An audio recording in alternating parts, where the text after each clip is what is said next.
അല്ലു അർജുന്റെ അറസ്റ്റിൽ രാഷ്ട്രീയ വിവാദവും മുറുകുകയാണ്. ബിആർഎസിനും ബിജെപിക്കും പുറമെ അറസ്റ്റിനെ ചോദ്യം ചെയ്ത് ആന്ധ്രാപ്രദേശ് മുൻ മുഖ്യമന്ത്രി ജഗൻമോഹൻ റെഡ്ഡിയും രംഗത്തെത്തി.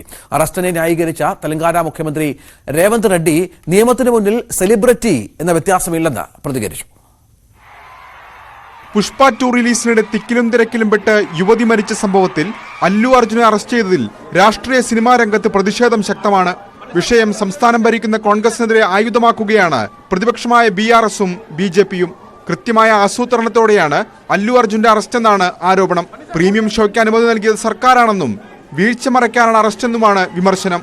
സിനിമയുടെ സ്ക്രീനിങ്ങിന് താരനിര എത്തുമെന്നും തിരക്കിന് സാധ്യതയുള്ളതിനാൽ പോലീസിനെ വിന്യസിക്കണമെന്നും ആവശ്യപ്പെട്ട് സന്ധ്യ തിയേറ്റർ അധികൃതർ അസിസ്റ്റന്റ് കമ്മീഷണർക്ക് അയച്ച കത്ത് പുറത്തു വന്നതും സർക്കാരിനെ പ്രതിരോധത്തിലാക്കുന്നുണ്ട്. എന്നാൽ അറസ്റ്റിനെ ന്യായീകരിക്കുകയാണ് മുഖ്യമന്ത്രി രേവന്ത് റെഡ്ഡി. നിയമത്തിന് മുന്നിൽ എല്ലാവരും തുല്യരാണ്.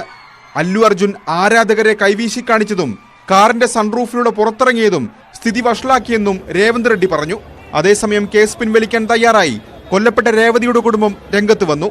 അല്ലു അർജുൻ കുറ്റക്കാരനല്ലെന്നും ഭർത്താവ് ഭാസ്കർ പ്രതികരിച്ചു. News desk, news 18. ഈ ഒരുപാട് കമന്റുകൾ, ഒരുപാട് പ്രതികരണങ്ങൾ ഇതുമായി രംഗത്ത് വന്നിട്ടുണ്ട്. അതായത് police and security couldn't control the crowds which led to the death. അതായത് but he came out his card and waved. CM Revanth Reddy അത് പറഞ്ഞു വെക്കുന്നത് പൂർണ്ണമായും അല്ലു അർജുനെ കുറ്റപ്പെടുത്തി തന്നെയാണ്. അതേസമയം യൂണിയൻ മിനിസ്റ്റർ അശ്വിനി വൈഷ്ണവും ജഗൻമോഹൻ റെഡ്ഡിയും രശ്മിക മന്ദാനയും ഒക്കെ അല്ലുവിന് പിന്തുണയുമായി രംഗത്ത് വന്ന പ്രധാനപ്പെട്ട കാര്യം കൂടിയുണ്ട്. അങ്ങനെ വലിയൊരു വിവാദമായി ഇത് മാറുന്നതിനിടയിലാണ് അല്ലു അർജുൻ ജയിൽ മോചിതനായത്. നമുക്കിനി പാലക്കാട്ടേക്ക്